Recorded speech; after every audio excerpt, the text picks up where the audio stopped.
தங்கராஜ் சொல்கிறதெல்லாம் சுரேஷ் அப்படியே கேட்குறாரு. உடனே யோசிக்கிறாரு. உண்மையிலேயே அப்படி தானே இருக்குமோ? ஒரு வேளை மதி என்கிட்ட பேசாம இருக்கிறதுக்கும், பழகாம இருக்கிறதுக்கும் நான் தான் இப்படி இருக்கிறது காரணமோ? சரி மாமா சொன்ன மாரியே செய்வோம் அப்படி சொல்லிட்டு யோசிச்சுட்டு கிளம்புறாரு. இங்கே தங்கராஜ் ரொம்ப சந்தோஷமா இருக்கிறத பார்த்து ரேவதி என்னங்க இவ்வளோ சந்தோஷமா இருக்கீங்கன்னோனே, "இன்னைக்கு என்ன நடக்குது தெரியுமா? என்ன நடக்குது? உன் தம்பிக்கும், உன்னோட தம்பி பொண்டாட்டிக்கும் இன்னைக்கு ஃபர்ஸ்ட் நைட். அதுவும் நம்ம வீட்ல நடக்குது. என்னங்க சொல்றீங்க? மதி அதெல்லாம் சுரேஷ் பார்த்துப்பான். நான் பக்குவமா சுரேஷ் கிட்ட எப்படி நடந்துக்கணும், ஒய்ஃப் கிட்ட எப்படி பேசணும், பழகணும் எல்லாம் சொல்லிக் கொடுத்துருக்கேன். அவன் பார், அவன் காட்டின அன்பில் மதி எப்படி மயங்க போகிறா பாரு, நடக்குதா இல்லையா பாரு அப்படின்னு சொல்கிறாங்க. அதை கேட்டுட்டு ரேவதி யோசிக்கிறாங்க. ஐயோ என்ன நடக்க போகுதுன்னு தெரியலையே, இவர் வேறு தேவையில்லாதவெல்லாம் சுரேஷ்க்கு சொல்லி கொடுத்துருக்காரு, இப்போ என்ன பண்ணுறது ஒன்றும் புரியலையே அப்படின்னு சொல்லிட்டு யோசிக்கிறாங்க.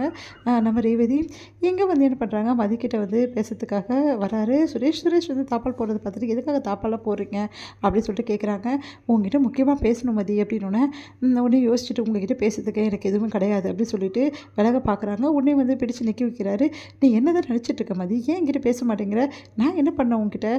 ஏன் என்கிட்ட விலகி விலகி போகிறீங்க பார், எனக்கு நல்லா தெரியும் நீ எதுக்காக என்கிட்ட பேச மாட்டேங்கிற. எனக்கு இப்போ தான் எனக்கு விவரம் புரிஞ்சுது. நான் உங்ககிட்ட ரொமான்டிக்காக இல்லை, உங்ககிட்ட சரியாக பேசுறதில்லை அப்படின்னு தானே. இங்கே பாருங்க என்ன உளறீங்க நீங்கள் அப்படின்றாங்க. எனக்கு எல்லாமே தெரியும் மதி, எதனால் நீ என்கிட்ட பேச மாட்டேங்கிறேன்னு எனக்கு நல்லா தெரியும். எல்லா ஹஸ்பண்ட் மாதிரி நான் இல்லவே இல்லை, நான் உன் கூட விலகி நிற்கிறேன், அதனால தான் உனக்கு பிடிக்கல அப்படின்னோடனே, இங்கே பாருங்கள் தேவையில்லாத கற்பனை பண்ணி பேசுகிற வேலை வச்சுக்காதீங்க, நான் ஒன்றும் அப்படிலாம் யோசிக்கல, உங்ககிட்ட எனக்கு பேசுறதுக்கே பிடிக்கல, முதல்ல நான் கிளம்புறேன் அப்படின்றாங்க. உடனே அப்படியே கை பிடிச்சி அப்படியே இழுக்கிறாரு. உடனே டென்ஷனாகி அப்படியே தள்ளி விட்டுறாங்க. மதி போய் விழுந்துடுறாரு கட்டில், அப்படியே இடிச்சுக்குது மேலே. உடனே செம்மையாக கத்துறாரு. அக்கா மாமா அப்படி சொல்லிட்டு கத்துறாரு. ஐயோ இப்படி போட்டு தள்ளி விட்டாலே ரொம்ப வலிக்குதுன்னு சொல்லிட்டு பயங்கரமாக கத்துறாரு. ஐயோ என்னாச்சுன்னு தெரியல, ஏன் இப்படி சுரேஷ் கத்துறான் அப்படின்னு சொல்லிட்டு ஓடி வராங்க. நம்ம ரேவதியும் அதுக்கப்புறம் தங்கராஜ் பார்க்குறாரு. என்னாச்சுடா அப்படின்னோடனே, என்ன ஆச்சா, இப்போ என்னை பிடிச்சி எப்படி தள்ளி விட்டா பார்த்தல, இங்கே பாரு எப்படி இடிச்சிருக்குன்னு சொல்லிட்டு அப்படின்னு சொல்லிட்டு அவங்க அக்கா கிட்ட கேட்குறாரு. உடனே ரேவதி என்னடா சொல்கிற அப்படின்னோடனே, என்ன பற்றி இதெல்லாம் அப்படின்னு சொல்லிட்டு கேட்குறாங்க. ரேவதி அதுக்கு அது நான் இல்லை அவள் தான் தள்ளி விட்டா. என்னம்மா நீ எதுக்குமா சுரேஷை தள்ளி விட்டா அப்படி தங்கராஜ் கேட்குறாரு.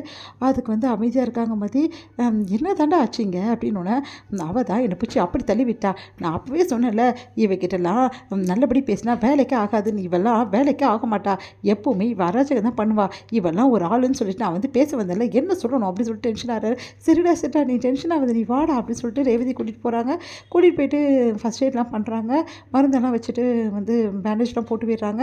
உடனே இப்போ பரவாயில்லைடா, இப்போ பரவாயில்ல, ஆனால் வலி மட்டும் இருக்குது, நல்லா கட்டில் நல்லா தலையிலே இடிச்சுக்கிட்டேன், இவ்வளோ பெருசாக வீங்கிடுச்சு பார்த்தல அப்படின்ட்டு, ஐஸ்கிரீம் வைக்கிறேன்டா அப்படின்னோடனே, லைட்டாக ரத்தம் பிளட்டு கூட வருது பாரு, இப்படி பண்ணி விட்டுருக்கான்னு சொல்லிட்டு, நான் வேணும்னு எதுவும் செய்யலை அப்படின்னோடனே அப்படியே பார்த்து முறைக்கிறாங்க. உடனே நம்ம ரேவதி அப்படி பார்க்குறாங்க. தங்கராஜ் ஏமா இப்படிலாம் பண்ணேன் அப்படின்னோடனே, அது தெரியாமல் லைட்டாக தான் தள்ளினேன், ஆனால் அப்படி போய் விழுவாரேன் நான் எதிர்பார்க்கல அப்படின்றாங்க. சரி என்னதான் நடந்துச்சு அப்படின்னா அமைதியாக இருக்காங்க ரெண்டு பேருமே. சரி ரேவதி நீ போயிட்டு போய் மதிக்கிட்ட பேசு அப்படின்னு சொல்லிட்டு அனுப்பிச்சி வைக்கிறாங்க. இங்கே தங்கராஜ் சுரேஷை சமாதானப்படுத்துகிறாரு. விடுடா, ஏதோ தெரியாமல் லைட்டாக பட்டிருக்கோம், அது போய் விழுந்துட்டுருக்க, என்னடா நீ எப்படி பேசணும் உனக்கு தெரியாத ஒய்ஃப் கிட்ட, என்னடா நீ இப்படி பண்ணிகிட்ருக்க அப்படி சொல்லிட்டு சொல்லிட்டுருக்காரு.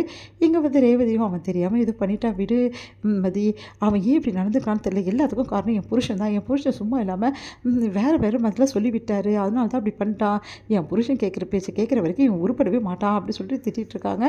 இங்கே என்ன பண்ணுறாங்க, நம்ம மதியை சமாதானப்படுத்தி, சரி மதி இனிமேல் எதுவும் நடக்காது, நான் அவங்ககிட்ட பேசுகிறேன் அப்படி சொல்லிட்டு வராங்க. இங்கே சுரேஷ் கிட்ட சமயம் திட்டுறாங்க ரேவதி. இங்கே பாரு இந்த மாதிரி பண்ணிட்டு இருந்தால் அவ்வளோதான் சொல்லிட்டேன், இங்கே பார் ஒய்ஃபாக இருந்தாலும் இங்கே எப்படி நடந்துக்கணுமோ அப்படி தான் நடந்துக்கணும், உன்னை இப்படியா நாங்கள் வளர்த்தோம் வீட்டில், ஏன்டா இப்படிலாம் பண்ணிகிட்ருக்க, மரியாதையே ஒழுங்காரு வழியை பாரு அப்படின்றாங்க. மதிக்கிட்ட மதிய வேணா எங்கள் ரூமில் பரவாயில்ல நான் இங்கே இருக்கேன் அப்படின்னு சொல்கிறாங்க. சுரேஷ் வராரு. சுரேஷ் வந்துட்டோன்னே மதி உங்ககிட்ட கொஞ்சம் பேசணும் அப்படின்றாங்க. உங்ககிட்ட பேசுறதுக்கு எனக்கு எதுவும் இல்லை, அதான் நல்லா தள்ளி விட்டல அப்படின்றாரு. நான் ஒன்றும் வேணும்னு தள்ளிவில்லை, நீங்கள் பண்ண வேலை அப்படி, என்ன நான் தப்பாக பண்ணிட்டேன், எல்லா புருஷனும் நடந்துக்கிற மாதிரி நடந்துக்கணும்னு நான் நினச்சேன், அதெல்லாம் நீங்கள் எல்லா புருஷன் மாதிரி கிடையாது, நீங்கள் எப்படின்னு உங்களுக்கே நல்லாவே தெரியும், இங்கே பாருங்கள் இந்த ஜென்மத்தில் நமக்குள்ளே இந்த மாதிரி நடக்க வாய்ப்பே கிடையாது, ஏன்னா உங்களை எனக்கு பிடிக்கலை அப்படின்னோடனே அப்படியே பார்க்குறாரு. ஆமாம் நீ உங்களை சுத்தமாக பிடிக்கல போதுமா அப்படின்றாங்க. அதிர்ச்சி அடைகிறாரு நம்ம